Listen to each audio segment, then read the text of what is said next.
So we thought it'd be a good idea initially to just give you an introduction to who we are, and then we're going to go through what rational emotive behaviour therapy is to give you an understanding, just a foundation of what all this is about.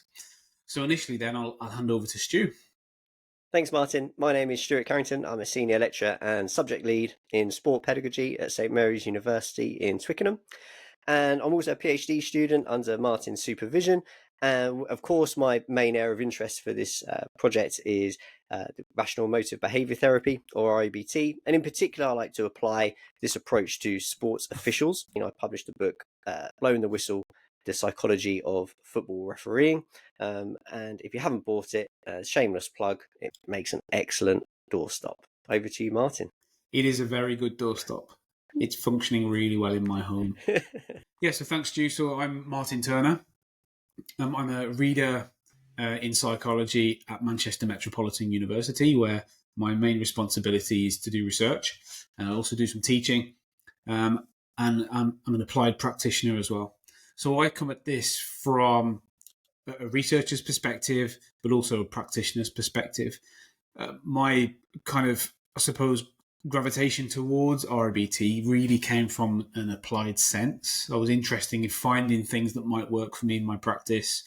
I was facing specific issues with specific athletes and clients, and really trying to find something that would work well within that environment. Came across REBT, started to learn more about it, got trained in it, and started to realise how useful it was for applied practice. So, a lot of the stuff that we'll get into in this show will of course talk about how REBT is applied, but we'll also talk about theory, and not so much research too much, but certainly we'll get into some theory, because it's really understanding the theory deeply that helps us to understand how to apply this thing, and it's really an applied tool. So that's something that we'll definitely get into. So I think it'd probably be a good idea for us to have a bit of a discussion about REBT, Rational Emotive Behaviour Therapy, where it came from, what this thing is, and what its core assumptions are. So do you want to kick us off, Stu, with, I suppose, where do we first see REBT start to be written about? Well, so REBT, yeah, if we start right at the start, and to do that, we need to talk about Albert Ellis. And I really enjoy researching and understanding a little bit about Ellis's journey. So Ellis was a psychoanalyst, kind of like by trade, growing up in New York, and in the 50s, kind of became a little bit disillusioned by kind of the traditional sort of psychoanalytic approach. And Ellis kind of famously said, well, Freud had a gene for inefficiency, and I have a gene for efficiency. And I think, knowing Martin as well as I do, I feel that that's an appealing aspect for both of us, that we like this kind of very kind of quick, we see results relatively quickly. In some of the research we've done, in very low, short amount of sessions, ranging from 2 to maybe 6 REBT sessions, we see some like really significant improvements. So Ellis kind of really coined the term like rational emotive behaviour therapy to look at the beliefs that we hold that are kind of incongruent to our goals. Essentially, are they helpful or not? So when we say rational and irrational, and we'll come on to that a little bit later on, I think maybe what we could use those terms are helpful or unhelpful. Martin, are there any kind of pertinent points you'd probably want to push? Absolutely. I think it's really key that we understand that Ellis develops rational psychotherapy, or rational therapy, in the 50s, out of not necessity, but certainly he was starting to figure out that what he was doing wasn't necessarily working as well as it could, and develops it through interactions with clients. So it's not like he just sat there and thought, oh, you know what, I fancy inventing something. He wasn't necessarily interested in being famous at that point. Ellis develops REBT through interactions with clients. So if you read some of those early works from Ellis, and even some of the later works that refer to those early works, you can see that he's getting this idea from clients or from patients, as you might call it, considering how he was working at that time. He's figuring out with patients that, actually, what I'm telling myself and my internal dialogue is contributing to my distress, and contributing to the troubles that I'm having. Now, if we kind of roll that forward many years, we kind of, I suppose, kind of take it for granted, this idea of cognitive mediation, the idea that how you think about something and the internal dialogue you have might go some way to shaping an emotion, shaping your behavior. But back then, this wasn't, not everybody knew this or was thinking in this way or was writing about this. So it was very new for that time. But Ellis uses those experiences with patients and also blends it with his understanding of ancient Stoicism. So he was really well read as a young adolescent, really well read in philosophy and other works and scientific writings. But Stoicism is something that he sort of embeds within REBT. He takes some of that stuff, blends it with his understanding from patients. We're talking about hours and hours and hours of practice. Then starts to formulate these ideas, and kind of postulates these in sort of the mid to late 50s. I guess like a couple of things that you sort of raised there, Martin, which I think perhaps we could sort of develop, is you mentioned quite earlier on this notion of like rational psychotherapy. So coming to REBT, it wasn't something that was like this finished product, and you're quite right. Ellis wasn't thinking, well, kind of want a slice of this pie, this sort of like this psychotherapy pie. It was, well, actually, like from the discussions I've had and this extensive applied practice that he gathered over several years, it was an iterative process. It was, rational psychotherapy, and I believe it was rational emotive therapy, and the behavior was added quite late on. And that was really significant. I think sometimes people overlook the importance of kind of like linguistics in REBT, and language was particularly important to Ellis. And by including that behavior, there's definitely this kind of, our emotions and our behavior are linked, and one can promote the other, and one, like a healthy emotion can promote healthy behavior and vice versa. And so this was a process that was developed over time, particularly through applied practice, like you say. Absolutely, RBT's had some significant development. We get these early writings from Ellis that are dominated by rationality, scientific thinking. But the elements of REBT were in those early writings. It just wasn't explicit, So for Ellis, it's always been the case that there's a deep connection between how we think, how we feel, and how we behave. Each element of REBT is important and interconnected. And that's really kind of crucial to understand, that when we talk about rational emotive behavior therapy, there is a tendency to focus too much on the rationality side of things. Like as if that's the most important thing. I mean, it's one of the things that sets it aside from other approaches, but it's not more important than emotion and behavior. And it's not the only thing that we talk about and think about when we are working with REBT. Yeah, I think when we get onto the model, the interdependent model of REBT, that interdependent nature of rationality, of emotions, of behaviors will become kind of much more apparent. I guess just before we sort of go into that in a little bit more depth, a really appealing aspect for me was the philosophical angle of REBT. Like you mentioned Stoicism before. So I'd love to talk a little bit more about that and how Stoicism is kind of embedded or helped develop REBT. But at the same time, I think Ellis blended this philosophical position, which does distinguish it from other perspectives. He was also, very scientific. Like falsification was was a key attribute, if you like, of Ellis. Constantly seeking to test his theories to see if they would stand up in practice. Perhaps not empirically, or certainly not as empirically as someone like yourself has kind of tested this theory, but in practice. So I guess the first point about Stoicism, can you just sort of tell us a little bit more about how Stoicism has kind of guided Ellis in the evolution of REBT? Well, there's lots of principles that Ellis takes from Stoicism. It's important to say that he doesn't take Stoicism lock stock. REBT isn't, a modern Stoicism, but Stoicism does have ideas in there that speak to human psychology and human well-being. So Ellis takes some of those elements and says, actually, it's probably quite useful that we kind of understand these a bit more and apply these things. Principles such as rationality is something that was sort of deeply embedded in Stoicism. They saw the universe as a rational universe. And the idea would be to for your own rationality to align with the rationality that exists in nature. So they did prize rationality and approaching things logically and using reason. So that certainly comes through quite heavily. The idea of cognitive mediation is fundamental in Stoicism. These famous quotes.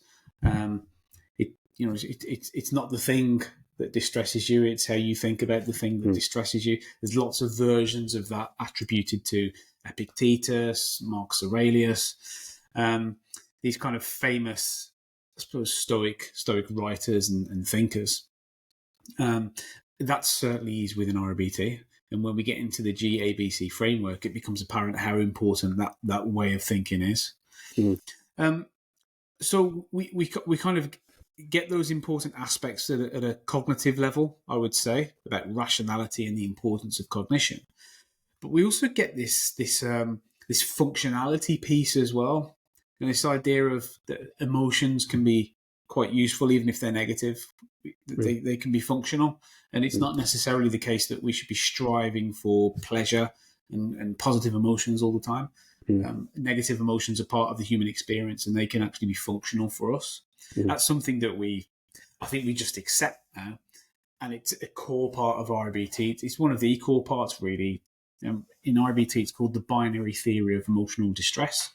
The fact that you can experience anxiety in a healthy way because it links to healthy behaviors, healthy actions, functional actions that progress you towards your goal. But also you can experience anxiety in a dysfunctional way that can take you away from your goals. That's something, again, that pretty much comes from Stoicism. So there's a lot in there. And I think what happens is, this isn't really explicit in what I've read around REBT, but piecing things together, you can kind of get the sense that Ellis is taking some of this information from patients and clients, saying, actually, it's kind of working in this way, mapping it against his readings and his understanding of philosophy and psychology at the time, and coming to this conclusion with this formula of GABC, with ABC being the really important part of that. A being the adversity or situation you face, B being how you think about it, what you believe about it, and then C being the emotional behavioural reaction. Starts to see the B as this key sort of mediator between the two. And this is happening at a similar time as what we sort of call the cognitive revolution as well in psychology, where researchers are also landing on similar conclusions to Ellis. People like Richard Lazarus are drawing to the similar conclusions. Or it's about how we evaluate and appraise situations and ourselves and other people that is really shaping our emotional experiences. So Ellis wasn't alone in this. He was an early pioneer of this from a psychotherapeutic sense, but the science was happening at the same time, I would say. So Stoicism, it's an ancient thing. It's very broad. He takes bits and pieces that seem quite useful, that make sense, certainly in the modern age, puts a structure around them, puts some scientific thought around them, and that's kind of where we land in that sort of mid to late 50s. And I know that we'll have this discussion like another time on another episode where we talk about kind of like what REBT isn't, or maybe like some criticisms of it. But I guess just to give people a little bit of a taster about that, there you mentioned Stoicism. I think sometimes people think, well, Stoicism is about having no emotion or being emotionless. And that's really not what Ellis is like proposing here. It's about controlling your emotions and minimizing your own discomfort. And it's not like kind of victim blaming, i.e., oh, well, this bad thing happened, now you're making it worse. It's just, well, how can we help you minimize this discomfort? Because something's kind of bad has happened, or something that you haven't wanted has happened, as is life. And so what are your beliefs around that? And that's perhaps the difference between Stoicism with this capital S and the lowercase s, which I really like. In your book, Martin, The Rational Practitioner, you talk about this. Could you just talk about that for me one more time? Yeah, so this is something I got from reading Donald Robertson, who really, I think more than anybody, got his head around how REBT and Stoicism interrelate. What do they share? And he's written a couple of really fantastic books on this subject. And one of the things that he talks about, and others have talked about, is this uppercase Stoicism versus lowercase Stoicism. So the uppercase Stoicism is a school of philosophy. The lowercase Stoicism, you would see in the dictionary, and in the dictionary it is kind of that an unemotional, sort of robotic approach to life where you're not affected by anything, you don't experience negative emotion. In REBT, we are very much in the uppercase Stoicism camp, that negative emotion is part of the human experience. And not only is it part of it, it's a helpful part of it. It can actually help us to achieve our goals and experience what it is to be a human being more fully. It's not something that you should spend your entire life trying to avoid, because there's certain things you will approach that naturally lead you towards negative emotion. That doesn't mean to say you should avoid them or you should try to ameliorate or get rid of the emotion, So I think that there's when you say something like Stoicism, there are connotations in people's heads because the word Stoic exists outside of the school of philosophy. When we talk about Stoicism and Stoic thought within RBT, we are talking about ancient Stoicism. We are talking about the school of philosophy, and that's really important to understand. There is this merge between the ancient and the modern. One of the interesting things about RBT for me is if you look back at the 50s, look at pictures of the 50s and photograph of the 50s and footage, this is a very different time. It's not so different that it looked like an alien landscape, but it's very, very different. People are operating very different ways, Yet RBT is still as relevant and applicable as it is back in the 50s. Now go back even further, from the 50s, 2,000 years ago, when ancient Stoicism was really being practiced and being spread forthrightly. How different would that world have been? Yet those principles were still relevant enough to Ellis in the 50s and other writers and researchers in the 50s, and are still relevant today. So it speaks to the resilience of those concepts and those ideas. So this isn't some ancient sort of backwater, esoteric philosophy. This is mainstream stuff that we talked about.